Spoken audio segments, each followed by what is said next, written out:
Alright, so what's up everybody? Bloodmoon Bobby here. Give me a second here. Alright, so welcome back to my Twitch streams. Took a couple weeks off, but really glad to be here today. Once again, I'll be playing Excite Truck. I had a very rare three-way tie on my Twitter or X poll. So, you know, it came down to two Paper Mario games and Excite Truck, and I picked a name, or in this case a game, from a hat, and wound up with Excite Truck, so it's going to be a lot of fun. Definitely my favorites of the original Wii launch titles. Speaking of which, since Nintendo is coming out with a successor to the Switch, I really hope that they can make like an Excite Truck sequel or a new game in the Excite series, especially because usually the Excite games tend to be launch titles. I know that there are a couple exceptions like Excite Bots, and there's like an Excite Bike game for WiiWare, which I might do a stream of someday. But without further ado, let's get into Excite Truck.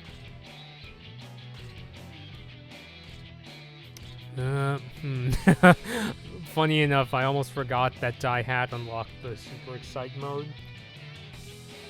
But we could do Excite today, but I want to start with Silver, because I think the last time I played this, I started with Bronze, but this time let's start with Silver, go with the Boulder Truck.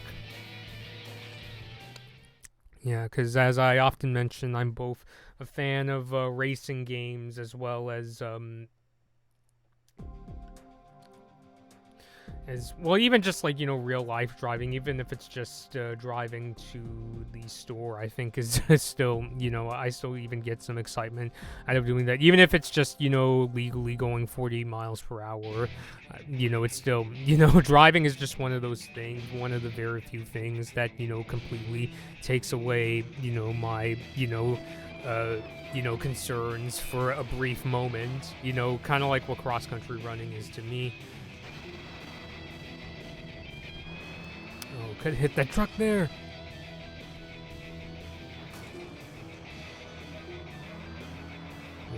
Trying not to use the turbo as much, because I know that, you know, causes you to overheat, and that inevitably causes you to slow down.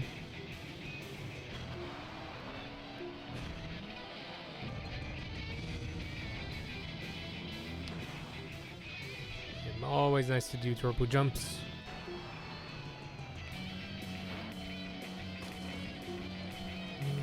At least it has to go in the water because you don't have to worry about overheating.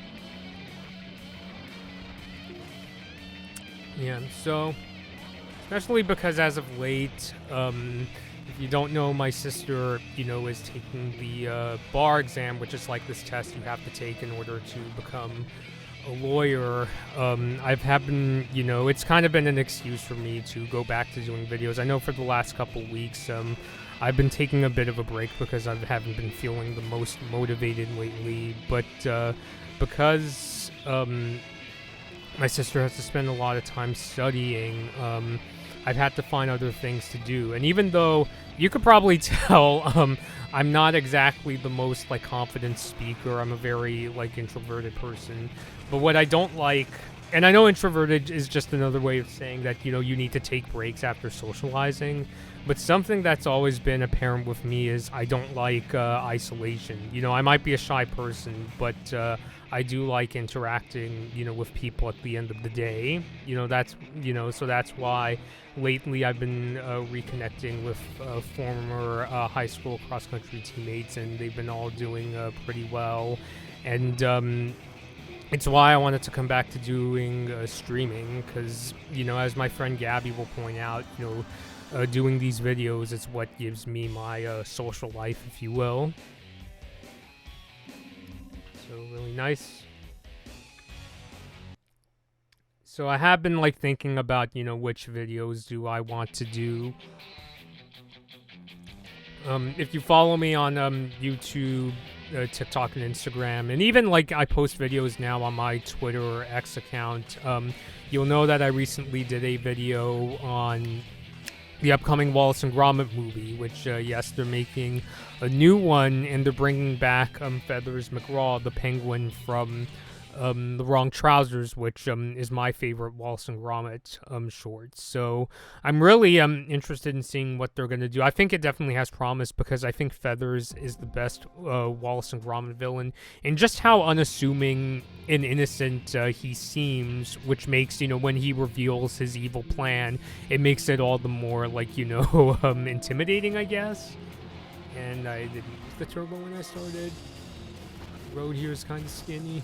Watch out, and I already crashed. So, because Wallace and Gromit are very aware that, Feathers is up to no good, when he gets out of jail, he can't fool them into thinking, he's innocent. I guess, he could do a thing where it's like he tries to convince them that he's changed, but I'm not really sure if that's going to work, especially on Gromit. He'll just see right through. So I think much of his, like, manipulation will have to come from, like, fooling other people, I suppose. But we'll see how it goes. I'm really looking forward to Netflix, Aardman, and the BBC putting out a future trailer and, like, getting a better idea of what Feathers is going to be up to. And I'm hoping the new Wallace and Gromit movie called Vengeance Most Foul, I hope it's better than Chicken Run Dawn of the Nugget. That movie was okay, but especially coming from Aardman, I expected much better.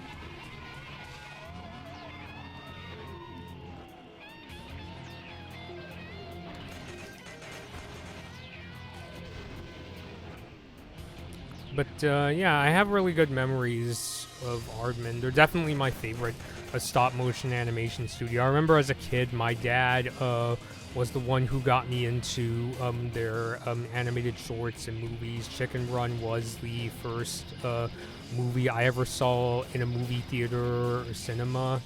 And I would just, growing up watching the Wallace and Gromit shorts on the VHS, and eventually the movie, their first movie, Chris the Were-Rabbit, the one they did with DreamWorks, was a real thrill to see. I remember that won the Oscar for Best Animated Film. I'm pretty sure if they had the Best Animated Oscar back when the first Chicken Run came out, it probably would have won the Best Animated Film, because I know that Aardman is, definitely considered one of the Oscar darlings, much like Pixar or Studio Ghibli movies.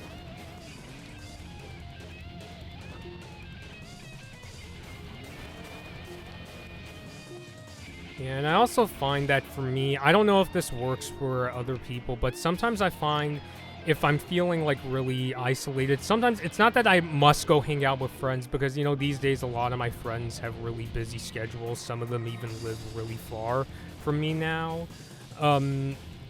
Sometimes you just have to literally be in a place where, there's other people around. I mean, I know that, like, my sister, sometimes I would actually go with her to her law school, and I would just be waiting in the school library. I would be in there, editing videos or doing a digital drawing of, like, an Olympic mascot. And, I didn't do so great in this race, but that's okay. Maybe I could try again. At least they gave me a B.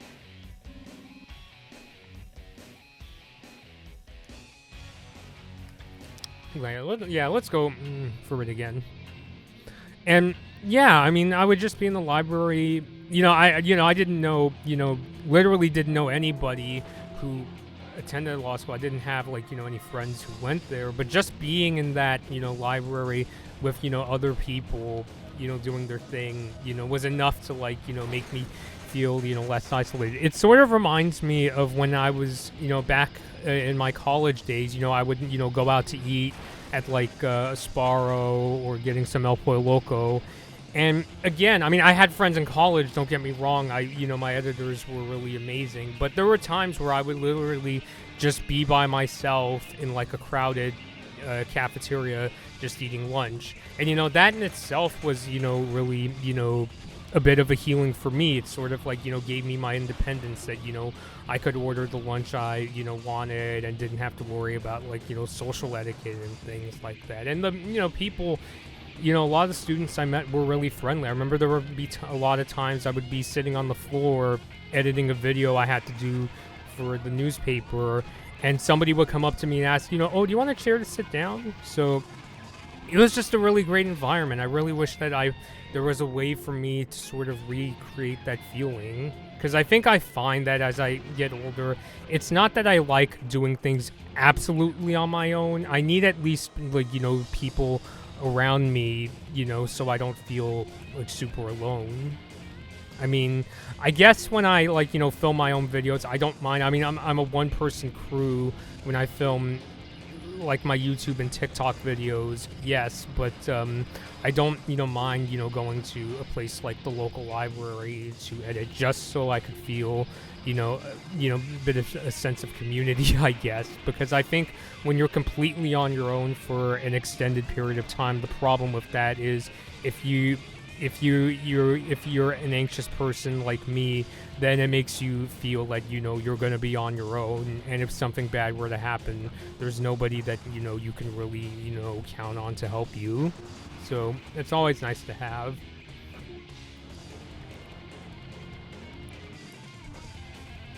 And, sometimes I do like going out of my comfort zone to, well, this was more so the case in like my high school days, to make friends, because especially, when you're in high school, you get thrown into like, all, the cliques, in high school there's the geeky kids, the athletic ones, the, the brainy ones and things like that. Yeah, I mean, I always, that's why I always like being part of a cross-country team, and I didn't just want to hang out with, like, people who, just wanted to play video games and didn't care about school. Whoa, okay.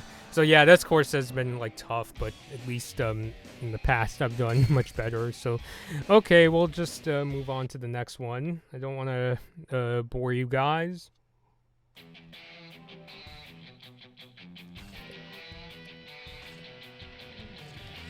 So yeah,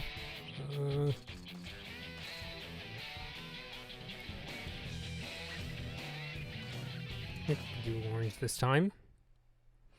Although since this course is in Scotland, I really should have picked blue. If this was in like the Netherlands, it would probably make sense to pick orange, but whatever.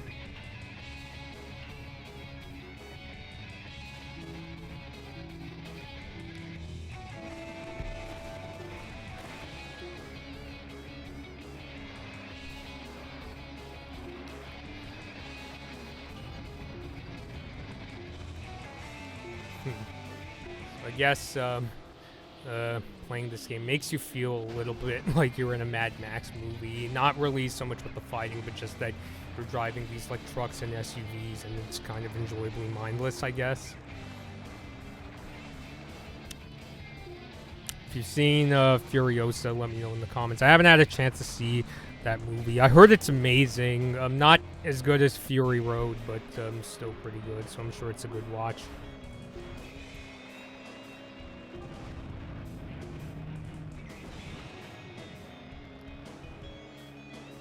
You know that the turbo really comes in handy for going up hills, as you could imagine. Whoa, what happened there? I guess I had a bit of a frame skip. But yeah, I mean, going back to doing videos definitely reminds me that the whole reason one of the big reasons I wanted to do this, aside from because I was inspired by people like, Nintendo 3DS blog or Review Tech USA, was because, it's what allows me, to get more of a social life and go to conventions and things like that.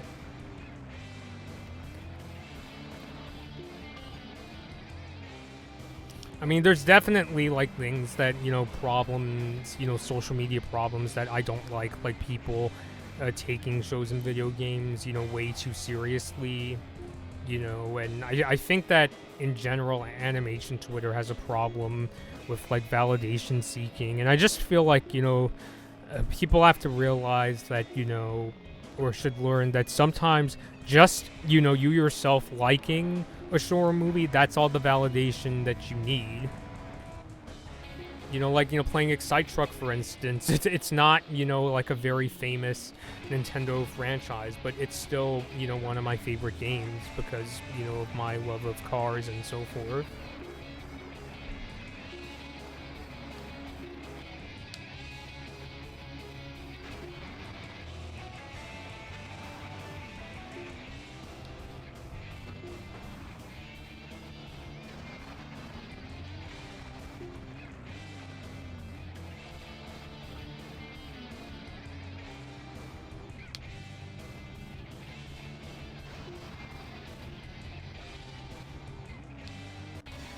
Okay, so that was a much better score.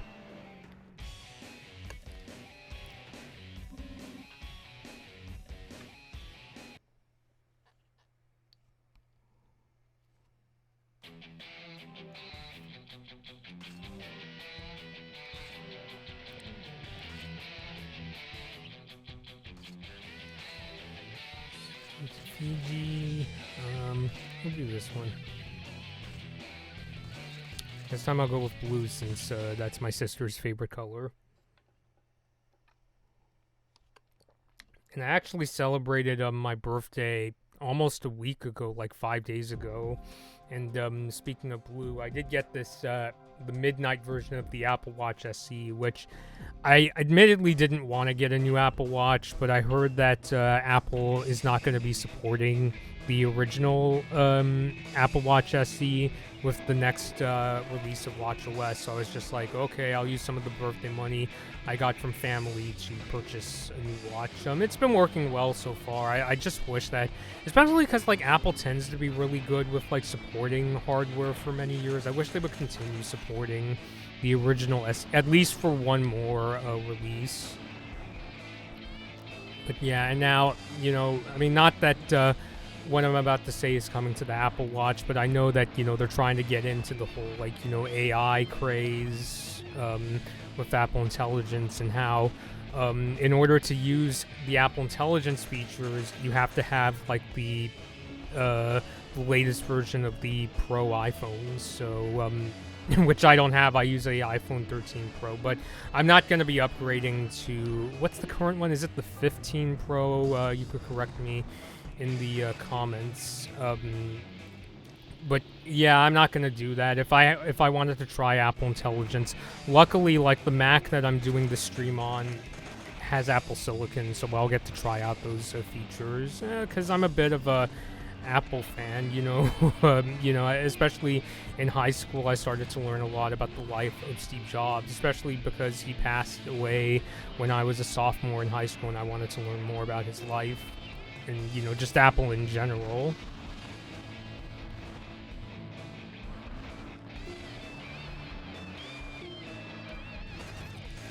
Really should use the brake there.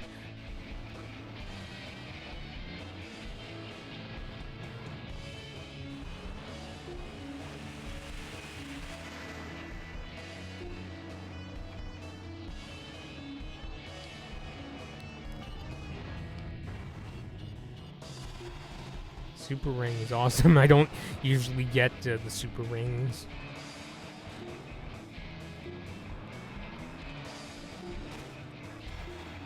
Super truck smash, great. I know some people don't really like that boost when, you know, you have to, you know, tap the 2 button in order to get back into the race. I don't really mind it. For me, it just kind of adds to the thrill, I guess.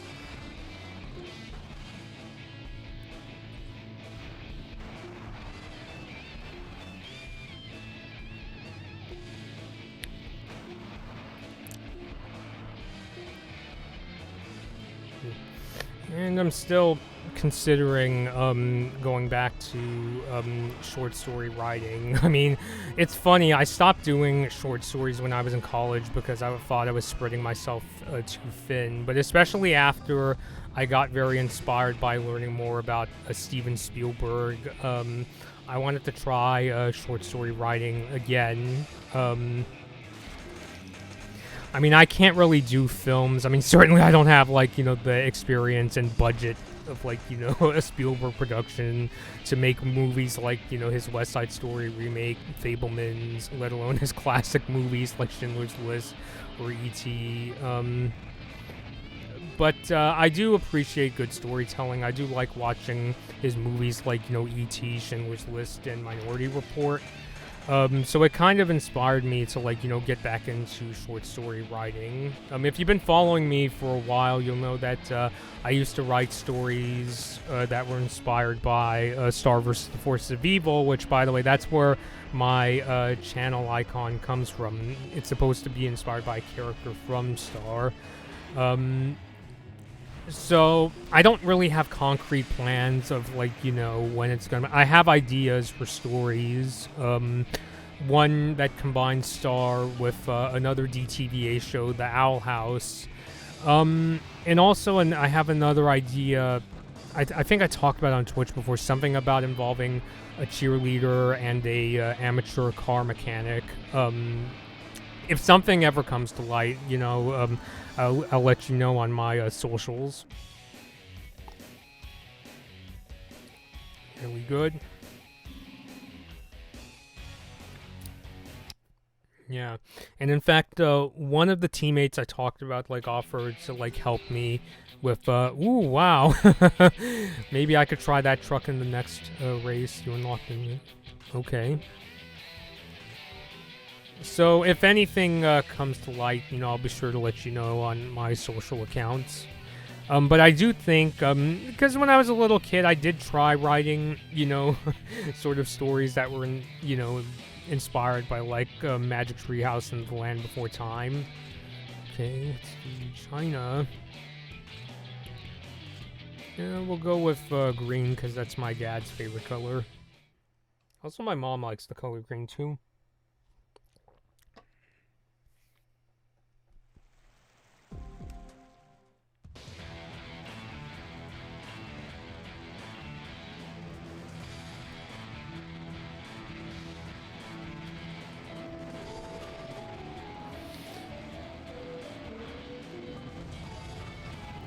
Yeah, I think, like, something about filmmaking that's, and I know this is weird because I critique movies, so you'd think I'd be really good at, this, but I think something I have a really hard time doing well is the casting, I think, especially because, when I would hear stories about how, I think about, like, movies like, Indiana Jones and Temple of Doom, even, like, something like Danny DeVito's Throw Mama from the Train. I know that's such a crass title, but I remember DeVito saying it was really difficult to cast the Mama character, and he couldn't find anybody that he thought would do a good job, and it wasn't until the late Anne Ramsey, who you might know as who played one of the villains in The Goonies, came into his office one day, and he was like, oh my god, I should cast Anne Ramsey as the Mama character. So, I don't know, I think the most intimidating part is the casting, is just because,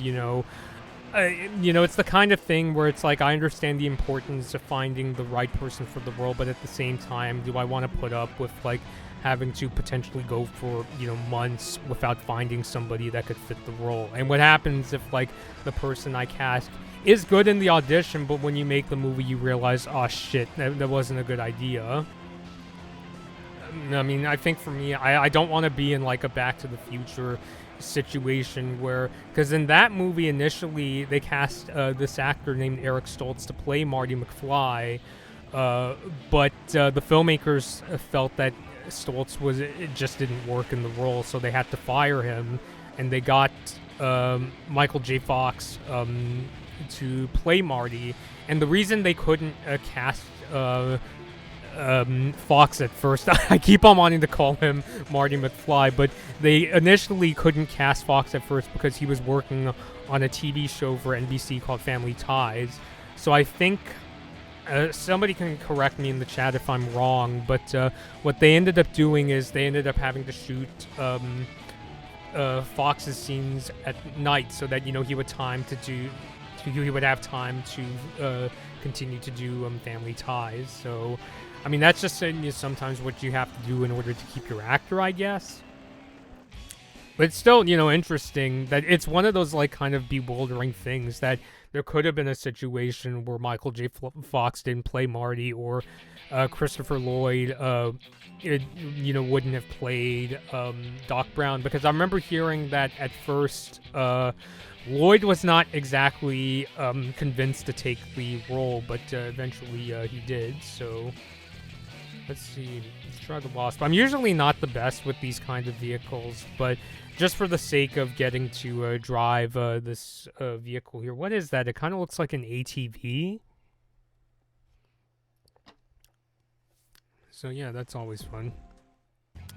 In real life, I'm not really big into trucks. I do watch the occasional video on like a new truck. Like I know a relatively new truck that came on the scene is the next generation Toyota Tacoma with the turbo 4-cylinder engine. I'm just not a person that could really benefit from having a pickup truck, or the closest I could think of is maybe a body-on-frame SUV could be, useful if I, go to places like, Mammoth Lakes. I mean, I've always wanted to take like a Toyota 4Runner to Mammoth, and, especially to get to places like Laurel Lakes, because you can't get to Laurel Lakes in like a Honda CRV or something like that. It's just too rough, ride. You'd probably get stuck trying to get there.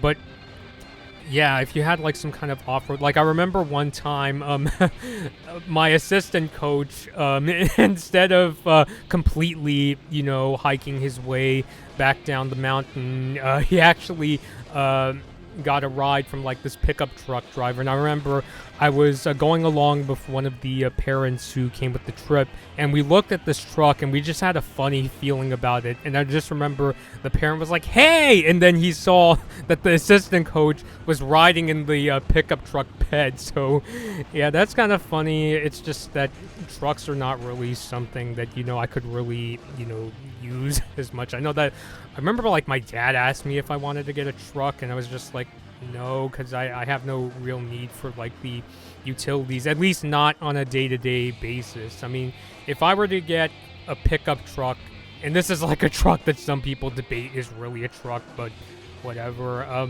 is the Honda Ridgeline, because that one is not a body-on-frame truck. It's a unitized body, like, it's a car-based truck, but because it's a car-based truck, that means it's not going to have like it's going to have like a more comfortable ride compared to something like a Toyota Tacoma or Ford F-150. It's just, I don't need something with that much capability. I know that like some, they need to because of, work or where they live, but me as a suburban person, no pun intended, I don't want a Chevy Suburban. That's such a huge SUV, and that's why it's not on my list. I mean, that's why I've been saying, if I did have to buy like an off-road capable vehicle, I'd probably go for something like the Subaru Crosstrek, because I think the reason why a lot of people like Subaru's for off-roading, even though they're not, Subaru doesn't make body-on-frame vehicles, at least not these days.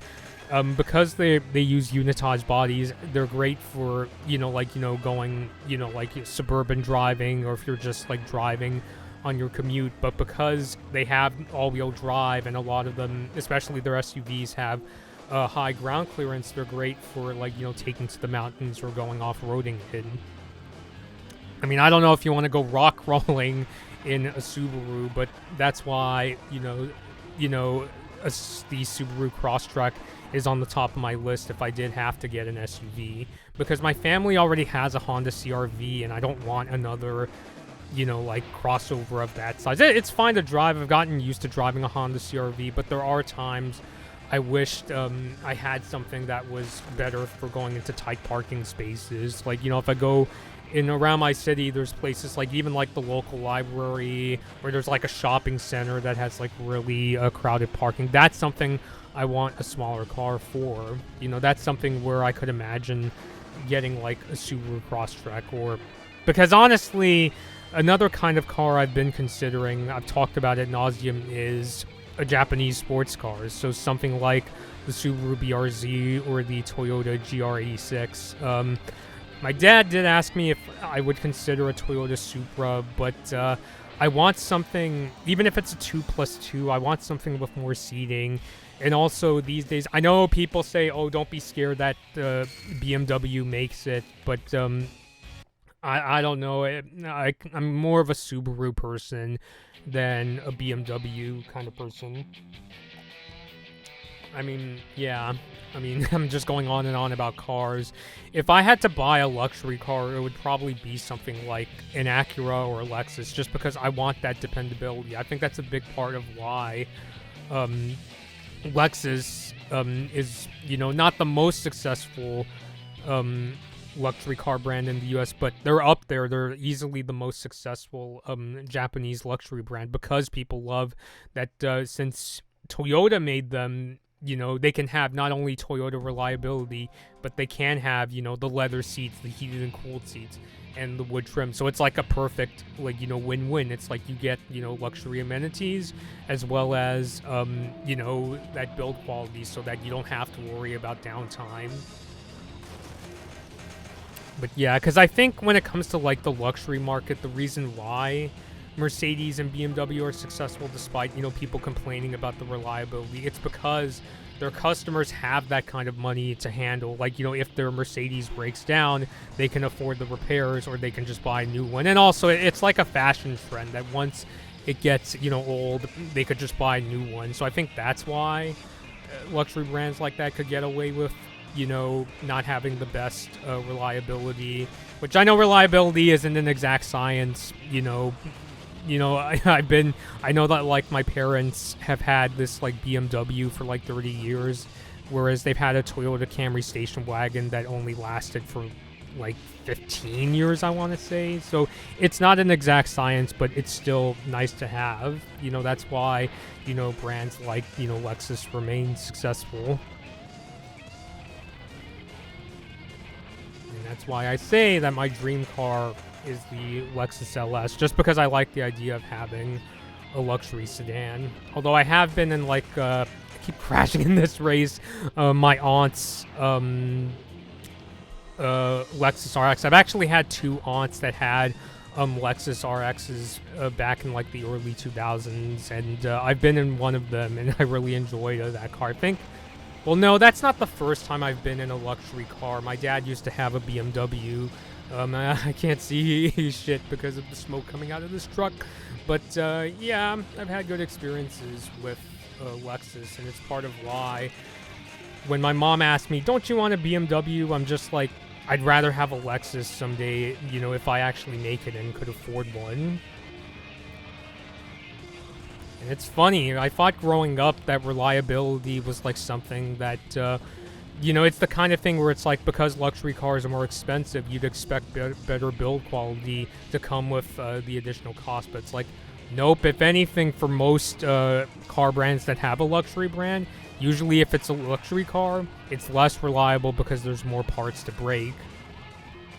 And one of the few brands that, I'm starting to sound like a Lexus fanboy, and one of the few brands that could really buck that trend is Lexus. Because I've heard, even though Acura, which is owned by Honda, that for the most part they make really well-made vehicles, but from what I've heard, not quite on the same level as Lexus. Although, because I think Acura, I tend to like Acura's designs much more than Lexus these days. I could see myself wanting to get something like an Acura TLX or even the RDX, since I really like the Honda CR-V. And the RDX, it's not a fancy version of the CR-V, but it's it's also two-row SUV. So something like the RDX, which has even more luxury amenities, would make sense as a successor vehicle of some kind. But I'm not quite there yet. Why am I talking about Acura and Lexus? I said before, if I had it my way in terms of what car I wanted to get, it would be either a Toyota or a Subaru. Yeah, I've been in a couple Hondas. My current car is, I drive my parents' Honda CR-V, and it served me really well, but I want to give other brands a chance. So if I could give somebody like a Mazda or Subaru a chance, I absolutely would. I know my dad really wants me to get a Subaru for once, especially because, like, from what I understand, the more recent, Subarus are much better made than, like, the ones from the 80s, like in the days of, like, the Subaru SVX or the 4WD wagon, which I know still has their fans. I don't know about the SVX because that's kind of a weird car, but yeah, I know that they have their fans, and that's really awesome. And if you know how to work on those cars, even better. I'm just saying that from what I understand, the more recent Subis tend to be better made, from what I understand. And also speaking of cars, rest in peace, Nissan GTR. I heard the other day that the current iteration is going to be discontinued, and unfortunately, I think it's a symptom of, like, the financial woes that Nissan has been in for a few years.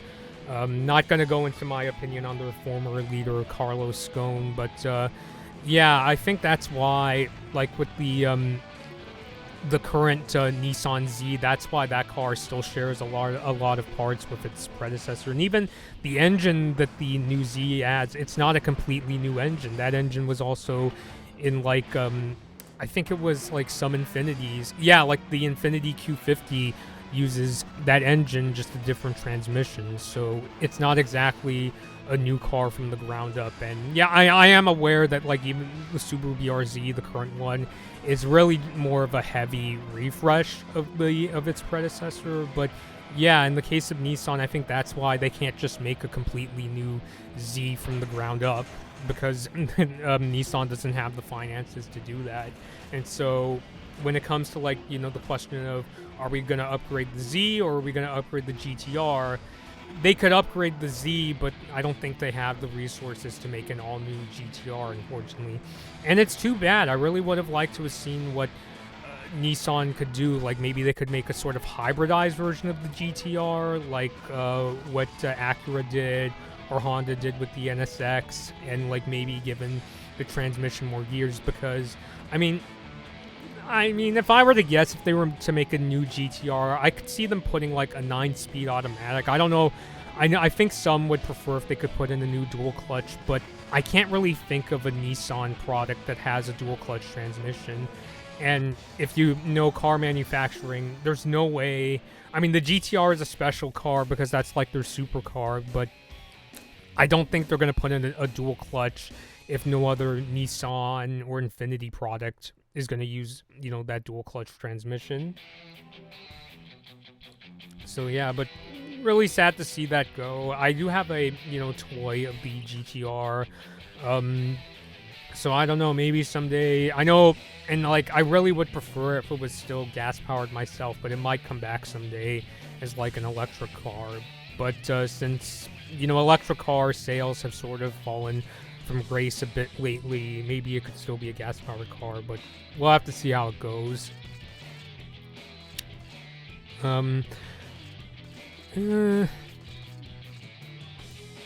Orange sort of reminds me of, like, a Ford Bronco or a International Harvester Scout, which the Scout, by the way, I'm really excited to see VW or Volkswagen bring that back as adventurous electric SUVs and trucks. Yeah, that's an interesting thing. As, like, somebody who was born from the 90s, I had no idea what, International Harvester or the Scout was until, I heard that announcement that, Volkswagen is going to bring it back. And so, yeah, I just got really fascinated because I do like learning my share of automotive history. Like my dad talks about, like I think he had, like, a Chevy Impala, I want to say. Don't quote me on that, but I know he's talked about the Chevy he used to love. My grandma used to have a Buick, so I do like learning about my share of older cars. It's just part of, because I am technically in the automotive industry, even as, like, somebody who works on, like, car dealership websites. It's always still fun to learn. So I got really fascinated with International Harvester and the Scout, and I'm really curious to see what VW is going to do with the new electric Scout. It's, like, one of the very few electric vehicles that, like, I'm actually, like, super hyped about, Which kind of leads me going back into my opinion. I mean, I don't consider myself like a very kind of arrogant person, but I sort of get that sort of like car enthusiast mentality of I don't want to drive what everybody else, owns, and that's why I really am hoping to get a Subaru. Even, like luxury cars. I mean, I know what I just said about Acura and Lexus, and I have like family members who have had an Acura Lexus, but if I was more like kind of adventurous, I guess, I would probably go with like a brand that like none of my family members have, like something like an Audi or a what's the other luxury brand? Genesis, Hyundai's luxury brand, because I really like the designs of especially Genesis's SUVs. Is that how you say it? Yeah. I used to like the designs of like the Genesis sedans, including the ones that were sold as Hyundais, but I kind of feel like their sedan designs have gotten a little too crazy for me, but I still really like the designs of their SUVs. They're very much, getting a Bentley without having to spend, Bentley prices to get one, so that's really awesome. Although that being said, I do watch the occasional videos on like, Bentleys now and then. Like I remember watching a CNET video on the Bentley Mulsanne, for instance, or I don't know which Bentley that was used in this video, but I was watching Donut Media talk about this Bentley, and you just heard like the pops and cracks from the engine, and that was so like fun. I really think I sort of learned from that experience that Bentley doesn't just make the really elegant and suave cars. It's like, no, they know how to make performance vehicles too. I remember there was another YouTuber who covered the Bentley Bentayga, which is their SUV, and he put his foot to the floor, at the pedal, and it went like really fast, like so quickly he almost dropped the F-bomb. So yeah, that was a lot of fun to watch. And yeah, but I think at the end of the day, if I had to pick a luxury car, it would probably be something like an Acura or a Lexus, just because I really think that luxury cars should still have like a really good build quality. Like to me, that's like if you bought like like let's say something from the Gucci store, and then 3 years later it just disintegrates because it was so badly made. Like to me, it just doesn't make sense that a luxury car would have such shoddy build quality deep down.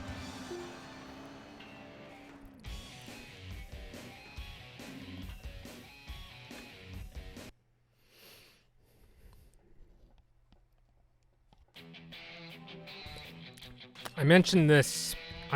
Forgive me if I mentioned this earlier, but when I was doing my TikTok Q&A, I said that it would be nice if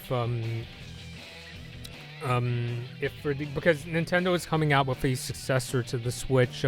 I really would like it if the Switch successor had a sequel to Excite Truck, or I always mention this idea. I'd love for Nintendo to team up with Bandai Namco and make some kind of game that has the shenanigans of an Excite Truck, but maybe the sports cars from Ridge Racer. So if they could do that, especially because both the Excite games and also the Ridge Racer games, they're not always launch titles, but they're usually launch titles. So if they could make like a really kick-ass launch title that shows off the capabilities, whatever graphical capabilities of the Switch successor, I think that would be really awesome.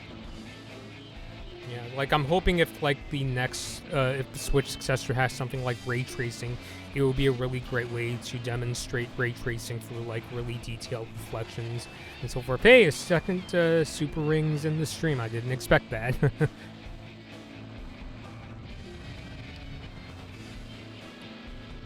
But yeah, so I haven't really had much experience with off-roading. The closest I have a kind of funny off-roading story, kind of going back to my high school days. I remember the mother of the head coach actually drove, some of the teammates to one of the courses, and we went kind of off-roading, but it was like really strange to go off-roading in like a Honda Odyssey minivan. It was like 5 inches of ground clearance, and the ride was super bumpy. I mean, luckily, none of the parts, broke down in that minivan, but it's like not exactly my choice for going off-roading, whereas something like a Subaru Crosstrek has like over 8 inches of ground clearance, if I remember correctly. So yeah, if it was my car, I'd probably take something like, I don't know about a Crosstrek for like a mammoth trip, because it needs to be a car that can seat multiple people. I mean, I remember that Odyssey minivan like seated at least 7 people, so it would probably have to be something like a Subaru Ascent, which is their 3-row SUV and still is off-road capable. So yeah. Yeah, brake there, just so I don't go swerving out of control.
Use the turbo here.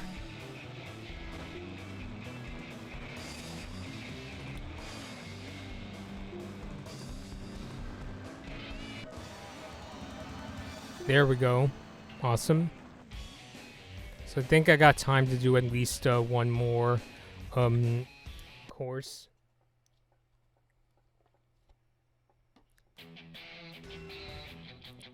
There we go.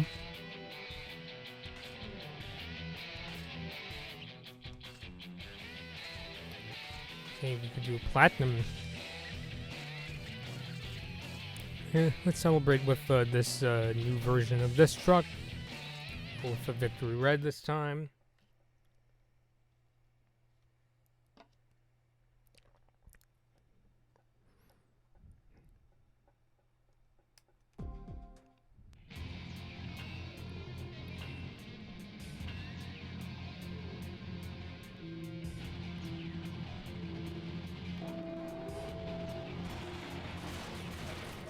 Oh great, I'm slowing down. But it was worth it.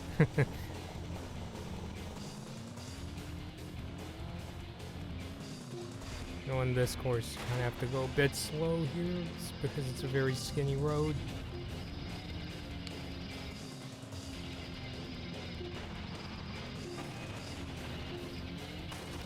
Oof.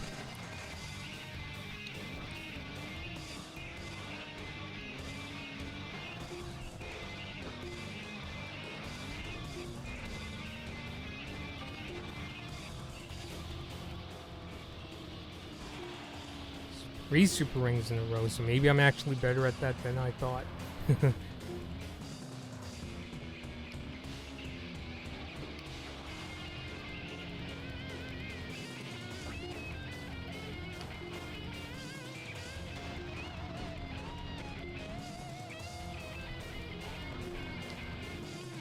Oh boy.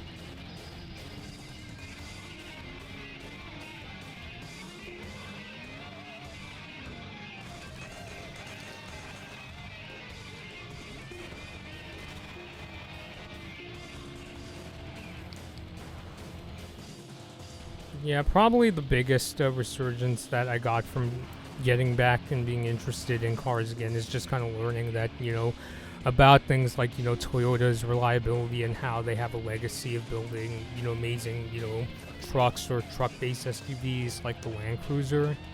It's nice that they're bringing back at least the Land Cruiser Prado to the U.S. market. Yeah, that's interesting. It's like if I had to choose between the 4Runner or the Land Cruiser, because I was kind of intimidated by the last Land Cruiser that was sold in the U.S. just because it was like, a very big SUV with not so great fuel economy. And now the new one is coming, and that one, is a hybrid. Like, it's not,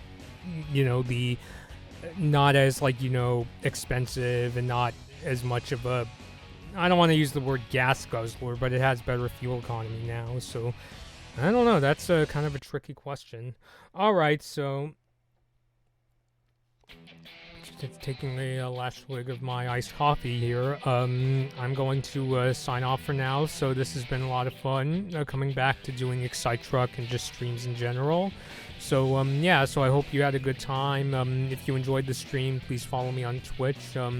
And tomorrow on my Twitter or X account, I'll be putting out a poll asking you guys what I should play for next Saturday. So follow my Twitch or X account so that you could participate in the poll. So yeah, until next time, this has been Bloodman Bobby, and thank you all for watching.